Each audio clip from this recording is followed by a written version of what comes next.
बहू के गणेश जी। गणेश चतुर्थी आने वाली थी और देवयानी जी की बहू मंजरी इस त्योहार को लेकर बहुत खुश थी। देवयानी जी के घर में गणेश जी की पूजा और बाकी के त्योहार बड़े ही धूमधाम से मनाए जाते थे। अरे बहू रानी, सब तैयारी तो कर ली है ना? इतने दिन से तो त्योहार की खुशियां मना रही थी। जरा मुझे भी बता, तूने क्या क्या तैयारी की है? मम्मी जी, मैंने सब कुछ तैयार कर लिया है। प्रसाद और भगवान की पूजा कहाँ पर करनी है, उन्हें कहाँ पर स्थापित करना है, सब कुछ डिसाइड कर लिया है। अब तो बस गणेश जी की प्रतिमा लाना बाकी है। उस बात की चिंता मत कर, मैं कल ही तुम्हारे ससुर जी के साथ बाजार जाकर एक सुंदर सी मूर्ति ले आऊंगी गणेश जी की। ठीक है मम्मी जी, ये काम आप कर देना। फिर देखना, हमारे घर भी गणपति बाप्पा बड़ी धूमधाम से आएंगे।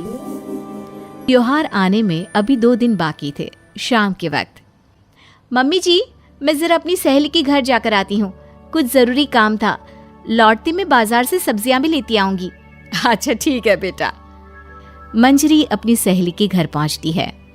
उसकी सहेली कहती है, अरे आओ आओ, मैंने ना तुम्हें बहुत जरूरी काम से अपने घर पर बुलाया था। अच्छा बताओ, ऐसी क्या वजह है जो अचानक तुम्हें मुझे यहाँ बुलाना पड़ा? देखो मंजरी, मैं खुद से ही मिट्टी लेकर आई और मैंने उससे गणेश जी बनाए। वो तो ठीक है, पर इतनी मेहनत करने की क्या जरूरत थी? बाजार में देखती इतने सुंदर सुंदर गणेश जी की मूर्तियां मिल रही हैं। वही तो तुम समझ नहीं रही हो। अरे बाजार में जो मूर्तियां मिलती है ना, वो प्लास्टर ऑफ पेरिस की बनी होती है।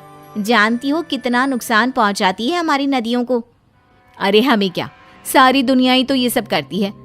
एक अकेले तुम्हारे और मेरे मिट्टी के मूर्ति काम कर लेने से कौन सी नदियों का नुकसान पहुंचना कम हो जाने वाला है? बस यही समझाने के लिए तुम्हें अपने घर बुलाया था। देखो, मैं तो कहती हूँ तुम भी अपनी मूर्ति खुद से बना लो। अरे नहीं नहीं, मुझसे इतनी मेहनत नहीं होती। कौन इतना काम करे? वैसे भी ससुराल में काम कम है क्या?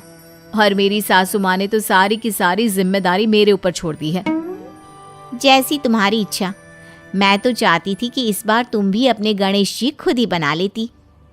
इसके बाद मंजरी वापस अपने घर लौट जाती है और घर लौटकर ये बात अपने पति महेश को बताती है। जानती हो, मेरी सहेली मुझसे मिट्टी के गणेश बनाने के लिए कह रही थी। अरे ये तो बहुत अच्छा आइडिया है, तुम्हें अपनी सहेली की बात मान लेनी चाहिए थी। अरे लेकिन उसमें कितनी मेहनत लगती है और कितने सारे काम करने बाकी हैं अभी। अच्छा तो फिर ठीक है, जैसा तुम्हें ठीक लगे। अगले दिन सुबह के वक्त मंजरी गाय को खाना देने के लिए अपने घर से बाहर आती है। उसे अपने घर के पास सड़क पर दूर खड़ी एक गाय नजर आती है। मंजरी उसके पास खाना देने गई। उसने देखा कि गाय वहां सड़क पर पड़े प्लास्टिक के डिब्बे को चबा रही थी और देखते ही देखते वो डिब्बा गाय के गले में जाकर अटक गया। अरे कोई मदद करो, देखो ये गाय मर जाएगी, इसके गले में प्लास्टिक का डिब्बा अटका है।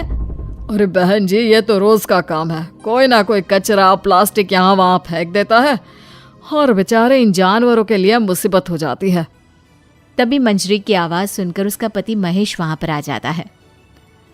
अरे क्या हुआ? सब ठीक तो है ना? इतने जोर से क्यों चिल्ला रही हो?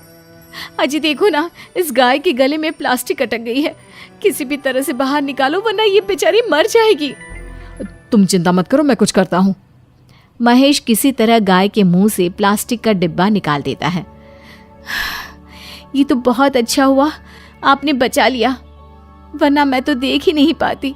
त्योहार से पहले अगर गौ माता की मौत हो जाती तो कितना बड़ा पाप पड़ता। न जाने कैसे लोग हैं, ऐसे ही सड़क पर प्लास्टिक डाल देते हैं।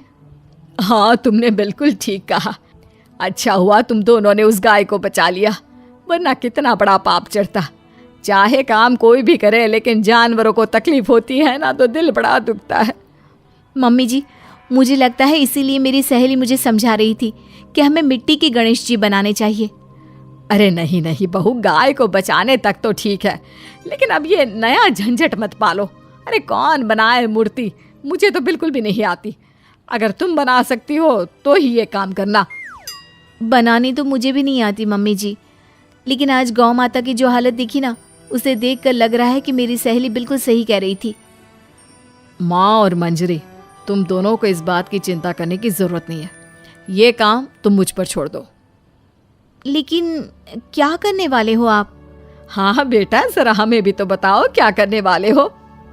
माँ बस आप ना शाम तक का इंतजार करो, फिर देखना। मंजरी और देवयानी जी को कुछ भी समझ में नहीं आता, लेकिन वो महेश के कहे अनुसार शाम होने का इंतजार करती है। शाम को जब महेश ऑफिस से लौटकर घर वापस आता है तो एक पैकेट में बहुत सारी गिल्ली मिट्टी लेकर आता है। अरे महेश बेटा, इतनी सारी मिट्टी क्यों लेकर आए हो? माँ, ये इको फ्रेंडली गणेश जी बनाना था ना, इसलिए। हाँ, लेकिन बहू ने बताया था ना कि उसे बनाना नहीं आता, और मुझे तो बिल्कुल भी नहीं आता बेटा। माँ, मैंने उसका इंतजाम भी कर दिया है। वो भला कैसे?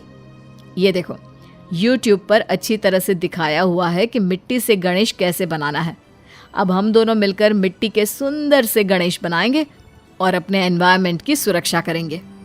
YouTube का वीडियो देख देख कर महेश और मंजरी ने गणेश जी की बड़ी ही सुंदर सी प्रतिमा बना ली। मंजरी ने अपने मोहल्ले की कुछ औरतों को भी वहां पर बुला लिया और उन सब ने मिलकर गणेश जी की खूबसूरत प्रतिमाएं बनाई। अरे वाह बेटा, ये भी खूब रही। भला हो उस गौ माता का, जिसकी हमने जान तो बचाई, पर बदले में वो हमें कितना अच्छा ज्ञान देकर गई। बिल्कुल ठीक कहती है मम्मी जी। और देखिए तो, इस बार वाले मेरे भगवान हर बार के भगवान से कितने ज्यादा सुंदर है। इस बार तो गणेश चतुर्थी का मजा ही आ गया।